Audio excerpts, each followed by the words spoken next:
Hello, friends! It's been a while since I posted a tarot deck review, and I'm very excited to get back into it with these two incredibly original decks, the Shuffle Tarot Collections A and B, published by Deckstiny.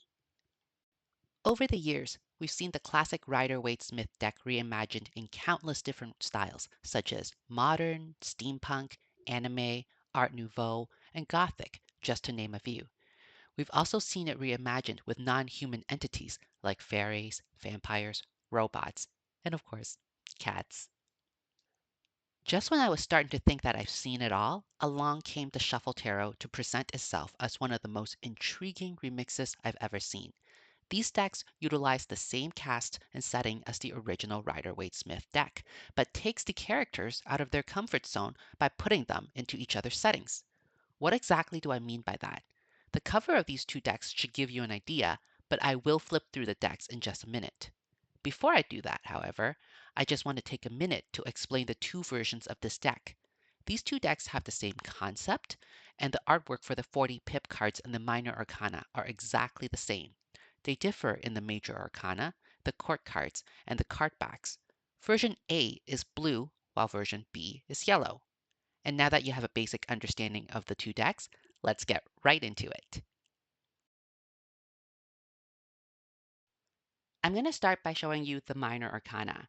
And instead of showing you just the shuffle tarot decks, I'll be comparing them to the traditional Rider-Waite-Smith deck. Here in the top row are the four aces we're also familiar with. And now, here are the four aces of the shuffle tarot. As I mentioned earlier, the minors of the two versions are exactly the same, so I'll be only showing you one set. The version I'm using is B, but as you can see, version A is identical. At first glance, these cards don't look that different. Sure, the hands and the wands and pentacles are coming from different directions. There's also fruits hanging off the wands, and the sword is now lying flat on the hand instead of being held upright. But upon a more thorough inspection, you'll see that the backgrounds are different as well. The wands is now emerging from the lily ponds of the cups. The water in the cup is now draining into the mountainous terrains of the swords. The swords now hover over the gardens of the pentacles, and finally, the pentacles now dances before the scenes found in the Ace of Wands. The shuffling becomes much more pronounced with the remainder of the deck. Here are the twos from the traditional Rider-Waite-Smith deck, and here are the twos from the Shuffle Tarots. The couple that was holding a pair of cups are now lifting a set of wands. The man who was surveying a city from the heights of a castle is now holding onto a cup while surveying the waters. The blindfolded woman balancing two swords has taken the place of the man with the wands. Only the juggler in the pentacles is still holding on to his suit symbols, but instead of maneuvering with dexterity, his movements are now suppressed. To me, these changes in scenery results in an entirely different tone, which in turn can offer entirely different sets of meanings. Whereas the meaning of the original Two of Cups is one of harmony, here in the Shuffle Tarot, only one person is holding onto one cup. The other is lying sideways with its contents spilled. As for the Two of Swords, she's supposed to take over the role of observance, but how can she do that with her eyes blindfolded? Another detail that signifies her inability to perform this function is this subtle but crucial detail of blood flowing down her hands because she is gripping onto a sharp sword. So, how are we supposed to interpret these cards? The guidebook contains only few key words that appear to correspond to the original Rider-Waite-Smith images, so it's not very helpful. Personally, I like the vagueness and the need to come up with my own interpretations. Some cards' meaning tend to vary depending on the reading, while others have a more stable interpretation because the images speak very clearly to me. This Two of Wands is an example of such. I compare the solemn expression of the original Two of Wands to the happy expressions of this couple. And the comment or statement that tends to pop up in my mind whenever I see this card is sometimes two heads are better than one. While both cards are about observation and planning, the Shuffle Tarot favors brainstorming with others. I'm going to go through the remainder of the pip cards now. I won't be offering my interpretations for all these cards, but I will go through them slower than a normal flip through so you can decipher them for yourself if you wish.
The next section I will show you is the Major Arcana.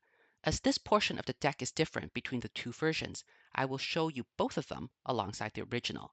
As I go through them, I will also tell you which cards these characters are originally from. We begin with the Fool. In version A, he is replaced with the Empress, and in version B, with the Hierophant. Next up, we have card 1, the Magician, being replaced by the Family and Judgment, and the High Priestess. In the High Priestess card, she is replaced by the Charioteer from the Chariot, and the Boy and his Horse from the Sun. Next up, we have the Empress, and she is being replaced by the Hangman and Death. Following the Empress, we have the Emperor, who is replaced by the Fool, and the Sphinxes in the Chariot, but not the Charioteer himself. Card 5, the Hierophant, is replaced by Temperance, except she is now petrified, and in this version, by the Hermit. Interestingly enough, here at the bottom are the armors and the cape of the Emperor. In card 6, we have the Lovers, and here they are replaced by the figures in the Devil, and the Angel in Judgment, the female captive in the Devil, and this man right here is the original male character in the Lovers card. Card 7, the Charioteer. We find him replaced with the Lady from the Star and Justice. And alongside him are the 4 figures found in the corner of the Wheel of Fortune. Next up, we have Strength, who is replaced by the 2 figures falling from the Tower card, as well as the Empress and the Sphinx and the animal figure in the Wheel of Fortune.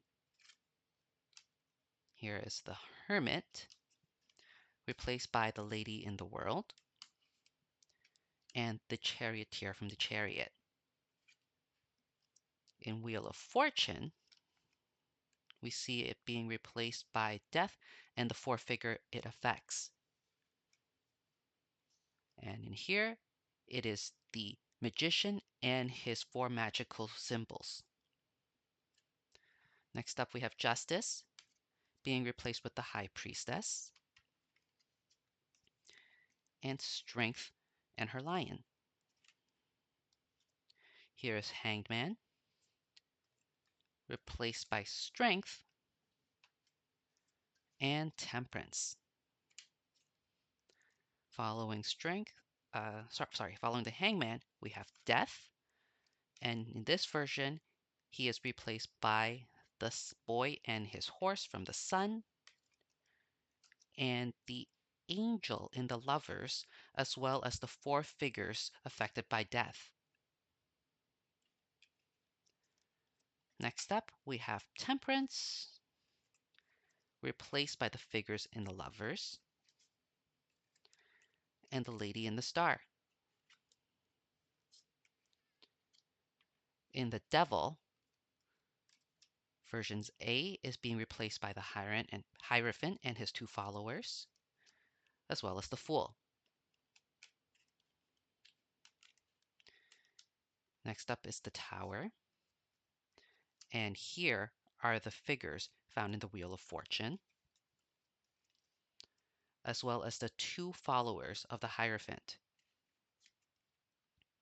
In the Star, we see the Lady being replaced by the Hermit and the Lady from the World. In the Moon, the animals are replaced by the Magician, the male captive in the Devil, as well as the female in the Lovers card. In the Sun, we find the Emperor and the Hermit. In Judgment, we see the animals from the Moon and the Devil. Last but not least, we have the World card, and she is replaced by Justice and the Hangman, as well as the animals from the moon.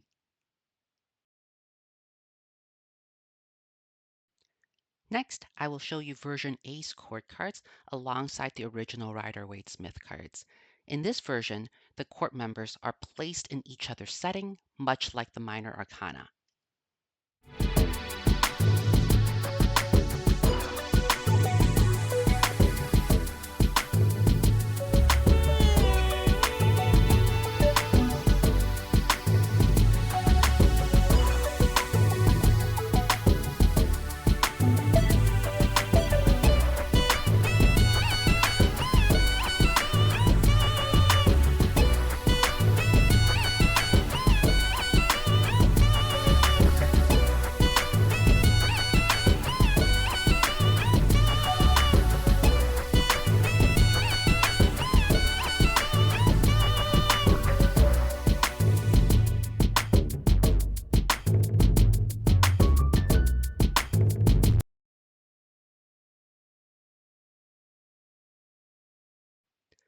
Lastly, here are the court cards from version 2.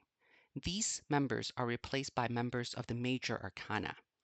We start with Page of Wands, which is replaced by the Boy and his Horse from the Sun, the Magician in the place of the Knight of Wands, the Empress standing in for the Queen of Wands, and the Emperor standing in for the King of Wands.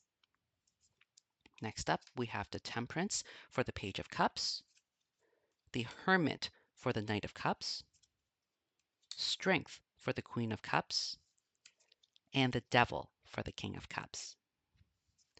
In the next suit of swords, we have the Fool standing in for the Page of Swords, Death for the Knight of Swords, Justice for the Queen of Swords, and Hierophant for the King of Swords.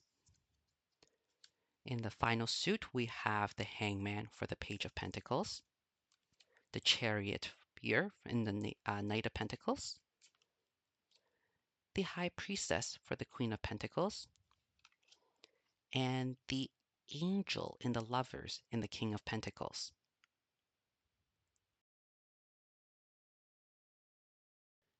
I love these decks. I think they are some of the most intelligently composed decks that I've ever seen. The way these characters are shuffled doesn't feel random, but extremely well thought out.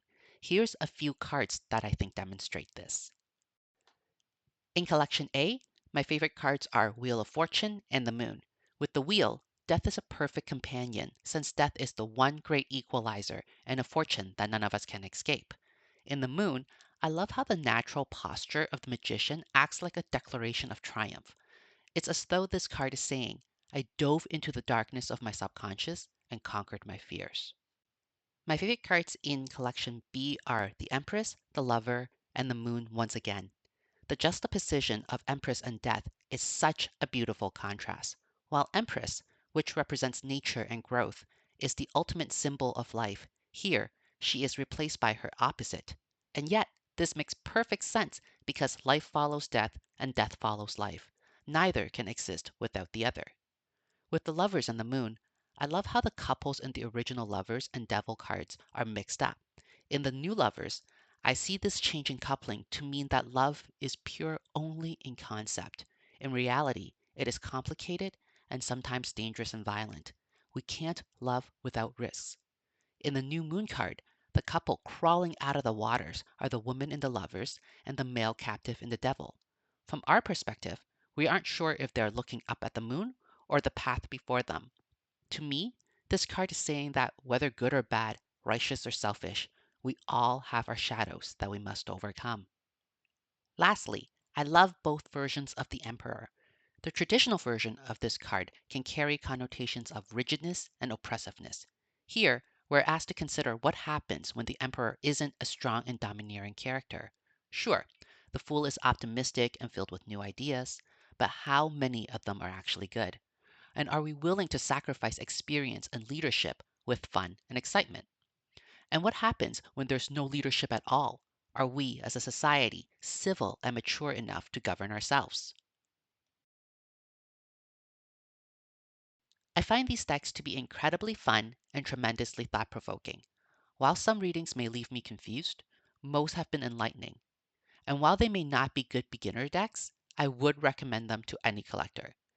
As to which version you should choose, it really just depends on your preference. In my opinion, the biggest difference are the structures of the court cards. Would you prefer seeing the courts replaced by each other or characters in the major arcana? Lastly, I do want to note that, as of the time of this filming, these two decks are no longer available on the creator's Etsy site. They can, however, still be found in a few third-party carrier websites. So, what did you think of the Shuffle Tarots? Do you find them interesting or gimmicky? Do you think they'd offer insightful or confusing readings? Drop a comment and let me know what you think. And while you're at it, please consider hitting that like button and subscribing to my channel for more tarot related content. Thank you so much for watching, and I hope you have a great rest of your day.